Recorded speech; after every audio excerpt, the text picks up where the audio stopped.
Greetings, I'm Jabbers. And I'm the captain. And we're back again at Andertons in sunny Guildfordshire, England. We certainly are. Under the gaze of the Queen, to bring to you this wonderful Headrush pedalboard. So Headrush, we first saw this at the NAMM show in 2017. It's a multi-effects guitar floorboard. It is a new brand, Headrush, but they are, you may have heard of the company that have provided the sort of software platform for this. So 11 rack, very well respected kind of, again, guitar multi-effects unit from yesteryear, have sort of co-opted with Headrush, in the sense of they've provided the code for Headrush to use to create this unit. I suppose you see that in the gaming industry, wouldn't you, where certain games like Doom are powered by certain engines. Oh, are they? That operate the whole system. I didn't know that. But we've had a little 5-minute chat to the designer of Headrush over Skype. He's based in Germany, or at least the guy who did a lot of the coding. And he was very keen to sort of say that whilst 11 Rack has provided the sort of the foundations for this, he's been given sort of such deep access to the code that he's been able to sort of improve it and do lots of stuff with this that you couldn't do on the original 11 Rack stuff. Deep access. Deep access. You're going to hear us mucking around with this in a couple of different ways. The first way that we're mucking around with this is DI'd straight into our interface. So imagine that you're using this either in a solely recording studio environment, or you're playing the kind of venues and stuff where you're just going to give the sound man your kind of stereo DI and let all the amp modeling and everything take place in here. Perfect for the ubiquitous city gig where you get 20 minutes on stage to play, of which you get 2 minutes sound check. You go, here are my leads, plug them into your thing. We are going to also plug into a clean valve amplifier and just show what this would do as a guitar effects, alternative to having individual pedals if you want to. But I guess to sort of summarize what Rob and I are instantly liking about this and how this is unique as it stands at the moment is everything that or pretty much everything that you need to do to use this machine is done from the touch screen, which is new.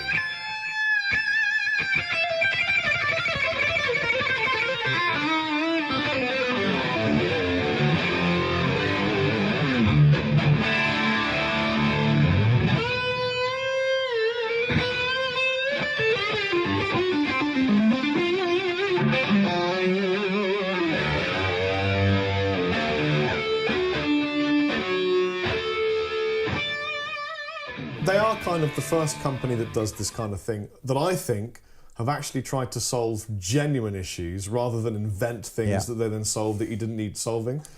So for example, when you've got a floor unit, the main issue is it's on the floor. And if you're gigging, you can't just get down, right, let me just change all that stuff I wanted to change, because the room sounds a bit bassier or it's got a real weird high frequency. But now, stood up, you can affect all the parameters of everything on the board. Yep, so I'll show you how you do that by basically, holding down types of effects and then using the pedals and the expression pedal to change parameters. But first and foremost, I guess, this is we'll just take you over, this is a very simple graphical interface here. It's WYSI-WYGLY. On close-up cam. Yes, you can see on close-up cam there. This is our chain. So you can see we've got some effects blocks that have effects in them, some empty ones that we could add effects to, and we've got a guitar amplifier and a 4x12 cabinet here. It's a bit like a shopping list. It does, and they're ever so easy to use. You can see the empty blocks here. I can add stuff by just tapping an empty block and it comes up with a list of different types of pedal or effect that I could put in there, or amp modeling. If the block is already filled with something, again, I can double tap that and I can change the type of pedal that's in there. I can drag pedals around, so if I want to put stuff in a different effects block, or more importantly, I guess if I want to put stuff after the amp or before the amplifier, I can do. Say, for example, I wanted to put this stereo doubler before the amplifier. You just drag it. Just do that. How good is that? Not difficult to do. And it's very intuitive. If I'm able to get hands-on rather than feet-on, as I adjust, as I pick different effects, you'll see that the parameters down the right-hand side of the screen change. And then these three knobs would correspond to the three areas there. As Rob said. So That's really, really simple.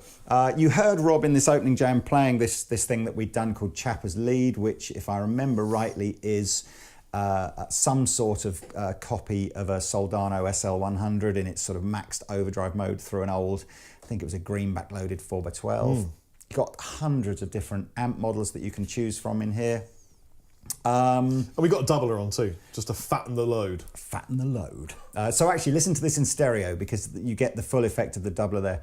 But one of the things that Rob just mentioned, which we'll dive in fairly early on here to show you, there is a very cool way of adjusting parameters. And it's unique. I don't think anyone else has done it. I don't know. I think Helix have something similar. Do they? Well, we'll find out. Yeah, so anyway, so let's say I wanted to adjust a reverb parameter, Yep.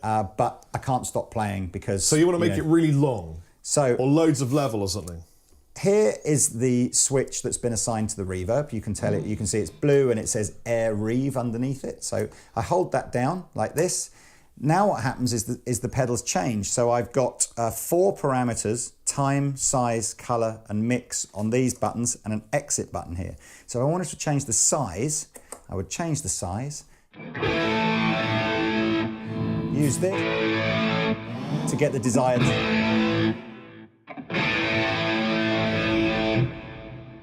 I mean, don't know, say that's where it is.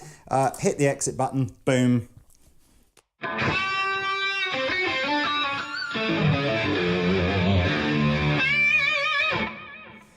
Now that's cool. That is cool because that is simple and it's, really didn't take any form of deep editing. You didn't need to sort of go, oh, I'll change it at the end of this song when I can quickly nip down and adjust it. You can literally just do that on the fly. So if you step on the gain, all the gain's coming from the amp. So if you step on the amp, yeah, then can we change how much what have we got gain? Here? Preamp, yeah. So preamp gain. That is it.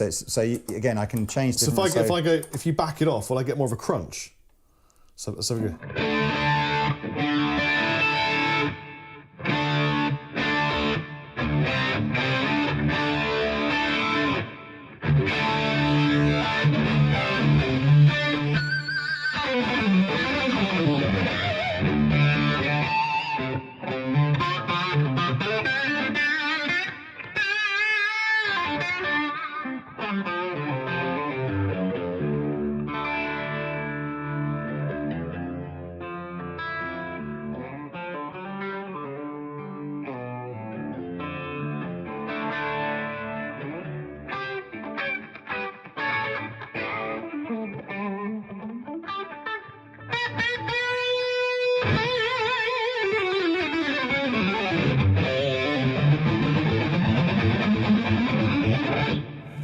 Hopefully my head wasn't over any of that as I was doing this, but that's great. It's really, really simple. Yeah. Tons of different. You know what that does? Opens up windows and doors. Yeah. For all sorts of writing creativity.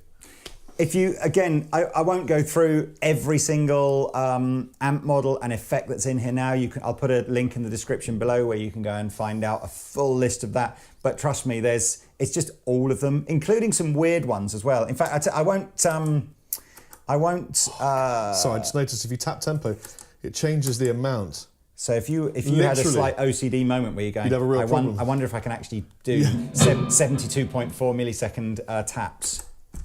No, you couldn't see. Let's see if I can find, there was some weird like bit crush type effects in here. Can't find them, here we go, 8-bit crush. So again, do it. Well, it's going to sound crap, I expect, but...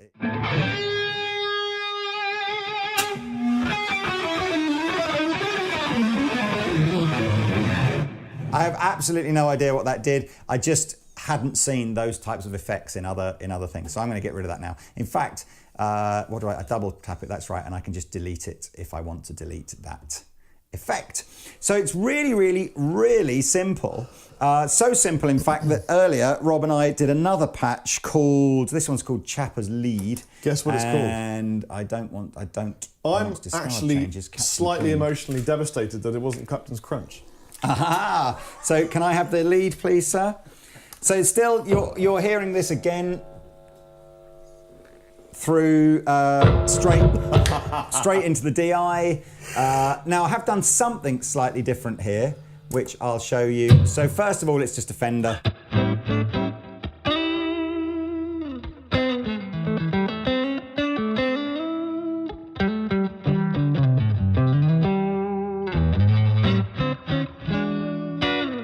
So I had a little, like a tube screamery type overdrive.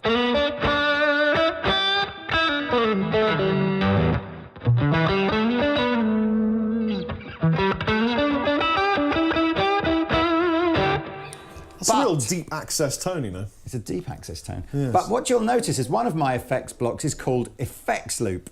And what I've done is using the effects loop ins and outs on the back. Now this has one effects loop. Again, I think products like Helix have more. But of course you can chain multiple effects up within an effects loop if you want to add more. I've got on the floor down here Pete's Greer Lightspeed. Do you want me to whack it on for you? If you just turn it on so it's on all the time. Okay. So what you'd do is you'd leave the pedal on the floor all the time, and then I'd just engage the effect sort of block called effects loop. So here's without, and then with.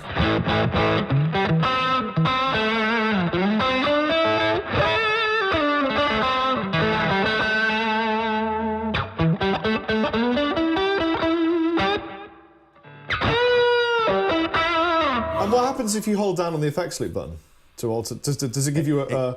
It can't, can it? What would it do? Oh, it just does. effects loop mix. Oh, that's brilliant.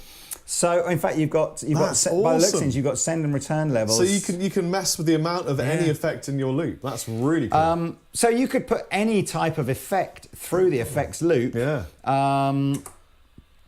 You've got things like over here. We've got things like a noise gate. Now I'm not a big fan of noise gates, so I've turned mine all the way off, which is potentially why you're you hearing occasionally a little bit of band a hiss. cam. Very occasionally. And you can save literally thousands of your own preferred blocks. They're called rigs rather than presets, and then you've got within the menu you've got things called set lists. So you can say, right, and a set list can contain a number of rigs.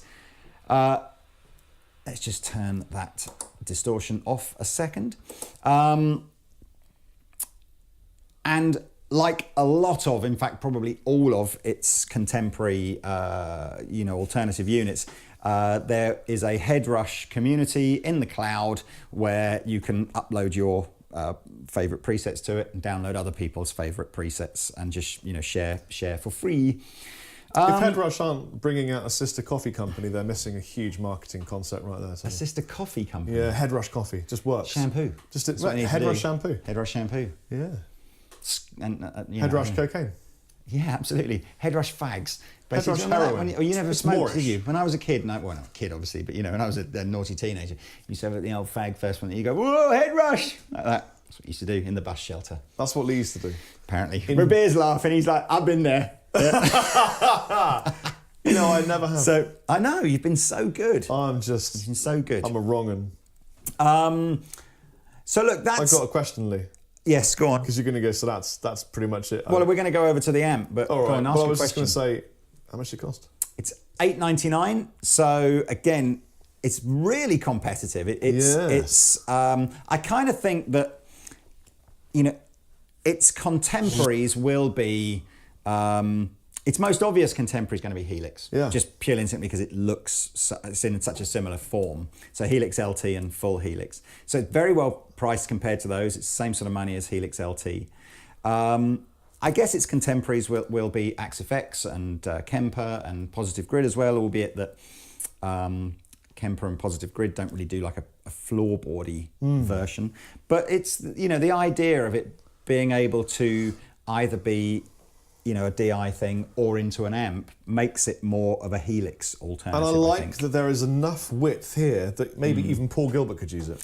Well, I like a lot that again it's got this kind of fairly, unbelievably easy to see color correlated. Yeah. So you know that, for example, anything up the top here that's red is red here. And just in case you weren't sure, let's say you had, like we've got a couple of things that are green on here. We've got the delay and the cab sim.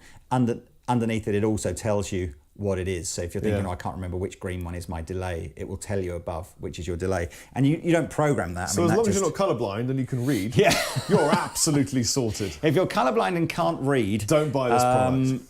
I don't know. Do you think there are many guitar players out there that are colourblind and can't read? Absolutely. Probably loads. Loads of them. Pete Honore says Pete Honore is colourblind and can't read. Yeah, to be honest, it's a wonder he can pull his pants down to have a but it's... You can, and you can, if for whatever reason the Pete has literally pulled his pants down behind the camera. Marvellous. If for some reason you don't like the default colour assignments on here, you can change them. We've got a looper, and we haven't just got like a 25-second looper or a 40-second looper, which is I think what you get on Kemper. We've got a 20-minute looper, which actually if I press here, you can see again. Love the fact, again, all the buttons immediately show you what's start, what's record. Yeah, look at that. You know, I love it. I've got a question, Lee. Go on. What would you loop for 20 minutes? It's not so much, I think it's to do with layering loops, and that's where your 20 minutes gets used up. I mean, right. I'm kind of with you in that I remember people like Boss and Digitech going 4-hour loop time, you're like, well, and you'd be like, yeah. But I've always got the end bar, and I missed it. I was a little bit. Let me do it again. Any prog rock song, basically, that's why it needs such a. Probably Beer needs it. It's for prog metal. It's a Tosca loop switch. It is. So look, what we're going to do now. Oh Jesus. If you could see what we could see, it's very off-putting. You know what? And it's certainly not giving me a head rush. Denmark is famous for its bacon, but it's also famous for its sausage in this room. So, what did this hold? This did something cool, didn't it? Hold for view, exit. Oh, that's right. I saw this thing, hold for view, and I thought, I remember this doing something cool when I touched it before. I can toggle between whether I want the view to be all the different, pedals doing, showing me rig up and down and all that kind of malarkey, or just a very simplistic one where I can jump to different things, set list, hybrid, rig. You know what this is? This is the floor preamp for guys who've been using just a really traditional setup for years and years and years, and they don't want convoluted, confusing, systems on the floor that you've got to spend an hour reading in manual to understand. This is really WYSIWYG. Yeah. What you see is what you get. So as I said, we're not going to do. You'll have to find your own little Headrush retailer or go to the Headrush website and check out some of the other presets. As I said, there are millions and millions. I'll tell you what. Again, just to give you a flavour, here is the list of different amps that you can muck around with. Wow. So you can see we've got variants of Fender amps, Tweed amps, Blackface amps, we've got Marshall amps, Plexis. Blue Line Scoop, I think Pete was doing some of that a couple of days ago. Probably. Soldanos, tread plates, of Boogie stuff. I'm not sure what RB, what was that, Reinhard Bogner, do you think? Rabia Bassard. Could be Rabia Bassard. Anyway, yeah, do you know what? I think that's Bogner, but whatever. Well, there you go. And then, I like it. Again, billions and billions of different cabinet modes, so you can change cabinet, you can change the microphone. Is it heavy? No. Can you hold that and I'll hold this end? Ready? 1, 2, 3. It is heavy. Oh, it is heavy, yeah. It's not heavy. Actually, do you know what? It's heavy. That's really heavy. That's heavier than I thought. It's a lot heavier than I thought it was going to be. We've probably messed up the camera angle now. That's fine. He doesn't need to film anything. He probably does. This way, this way, this way, this way. To me. To me, to you, to me, so to you. it's quite well made then. Yes. Let's turn this, if the wonderful Rabia would mute the speaker in here, and I will go to a blank patch and turn this amp on. And actually, this what I am going to do, I am going to turn everything off. So you can watch me doing this if you like. It's this simple. So I'm getting rid of everything. Particularly what I don't want are cabinet and amp modelling if I'm going to be actually running it through an amp. Not that you can't use them, it's just that it's not really the done thing, is it, Mr. Chapman? One would not do that thing. So here we are. In fact, I've still even got the reverb on here, so I'll get rid of the reverb as well. Okay, cool. So here we are. We have a blank palette, a blank canvas. Anything we want to add to this amp, we can do.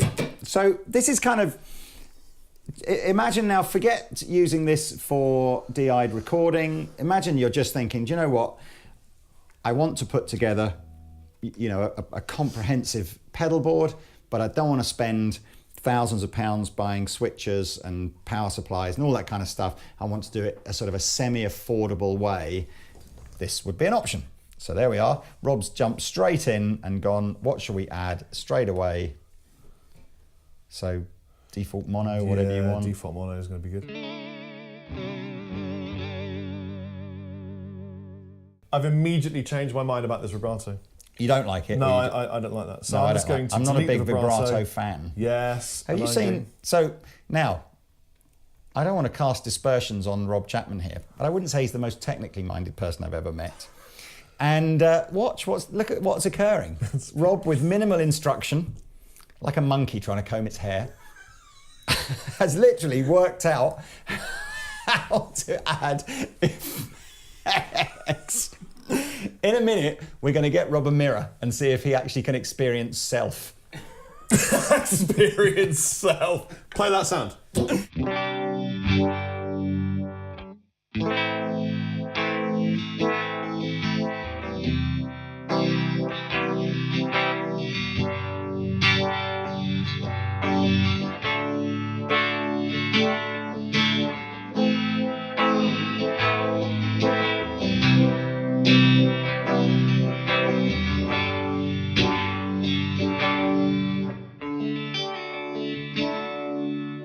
Can we have all the distortion before the reverb? Otherwise it's going to sound weird. I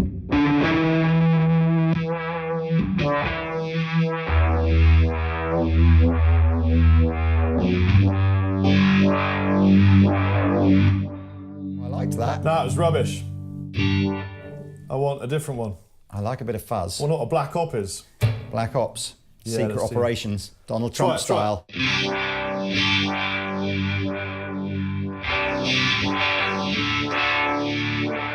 Right, you know what? I'm going to intersperse here and just go, right, here is what you would probably do if you just wanted something. I want sort of, actually, I don't.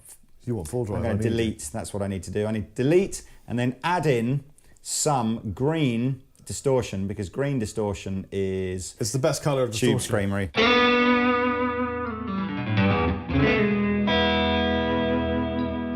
Change the reverb if I can. I'm doing it. I want to give you a delay. Can I have the reverb last though? Yes. Of everything.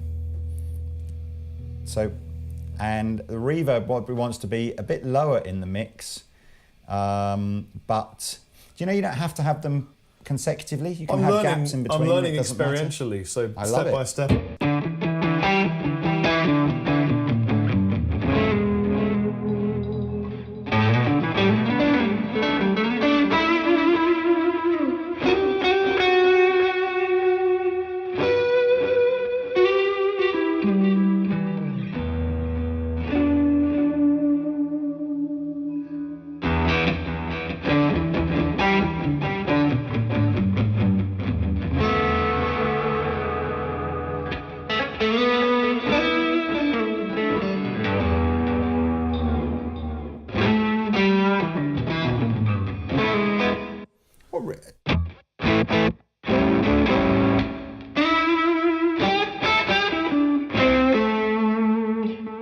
I'm just going to go to air reverb. That's good, isn't it? It's really clever. It's really easy to use, and that's quite a pleasing sensation. That's the nicest thing. I feel like I'm more enjoying the sounds and the creativity rather than having to learn something. Yeah, and you know, Rob and I typically when we're doing these demos, we get half an hour with the product before to sort of try and go, hey, let's show you. So I know this won't be as slick as perhaps a demonstration from someone that's had weeks with this product. That's fine. People don't watch us for a slick demonstration, Lee. But I think it's always indicative. If we get like 75, 80% into it in a video, and we've done that in half an hour, you can kind of see that. You can imagine if you had like a day to spend with this, you'd have it upside down and back to front.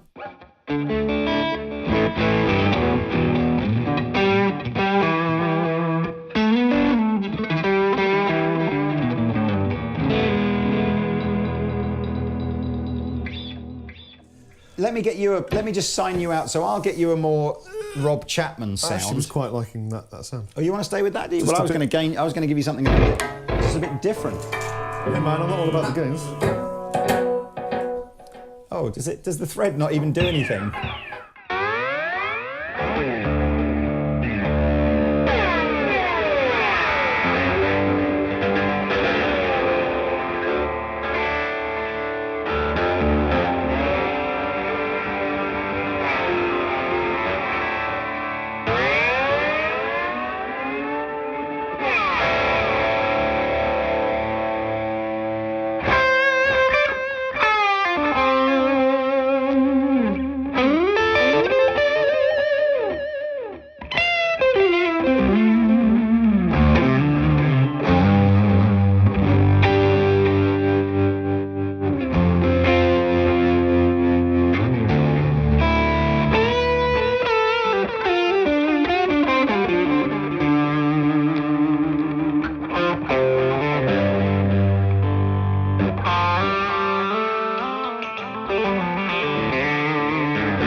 A bit more upper, you know what I mean? Do it. Look at, I hope you're, as I said, this might be just looking like a middle-aged man pressing buttons on it. But I hope you're getting just, again, how easy this is to do. So let's get rid of this distortion effect and let's add in a heavier one. DC distortion, let's see what we've got in here. Is that better Full than Marvel? gain, I don't know, probably. It's the back.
Was that Fun. good? Is that good? It's fun. It's cool, isn't it? There you go. There's like a high gainy, big, old-fashioned lead sound.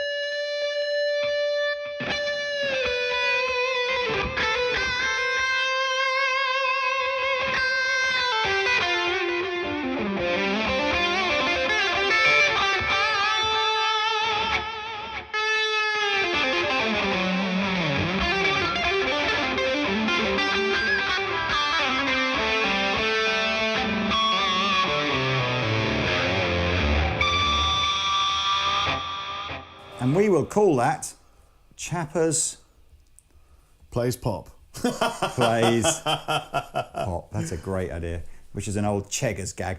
I think that's pretty much drawn us to the end of our little demo here. I mean, there are tons of stuff that I could show you in the sort of deep editing stuff, which were very, very clever. Some of the things that you might be asking, this little tail button here allows us to turn on or off whether or not echoes and reverbs will spill into the next preset when we do it. We've got some clever stuff to do with routing. You'll see again, if you look at close-up camera, this is the standard routing where all your effects are essentially in one chain. This is a mixed route so that actually you can have some effects, then split it into stereo, including running different amp models on each side of the chain. So, you know, your left amp model would be different to your right amp model. Another way of having some stereo effects and then summing it into mono. But you know, we could talk all day about this. Yeah, some of the cool features that you can do in the global menu are setting a default so that your DI outputs, your balanced DI outputs, would always have your amp and cabinet emulation on them, but your mainline output that might be going to an amplifier would ignore those effect blocks, giving you the option to say, yeah, even though I am going to gig with a regular amplifier, I'm still going to give the sound man his feed. Sure. Always good to feed your sound guy. Yeah, that's what I would do. I think it's clever. It's, you know, again, we'll get let's get a little scan of the back of the amplifier so you can see, you know, it's got full MIDI, USB, all the various I/O on the back. What more is there to say? Do you know what? The only thing I don't know is when we're likely to see these in the shops. Soon, I think. In June. Soon. We're going to see these in the shops in June. And and now it's May, so I suspect... won't even be here in June. Oh, where will you be? I'll be in America. Living in America. Ow! I'm touring the West Coast. He is. I'm going to come back fat. I'm going to eat so many wrong things. Huh.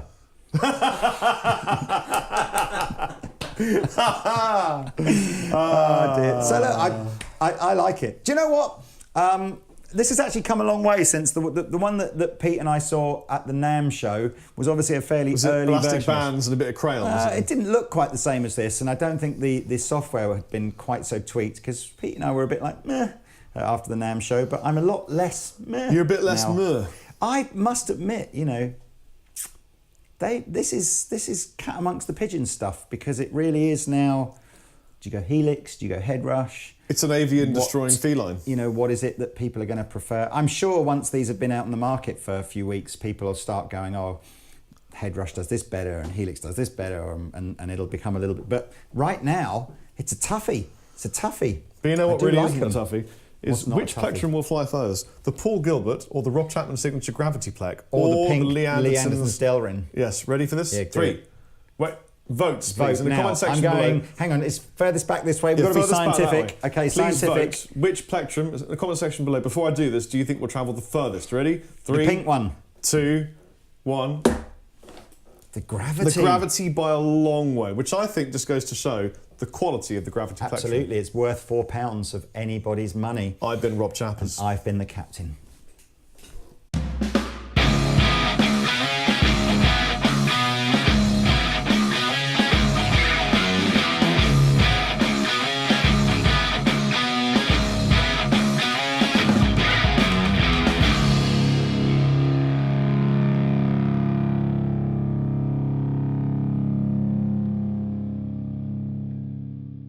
This is Rory from the UK. Tell me about Rory. So he edits videos. Rory's awesome.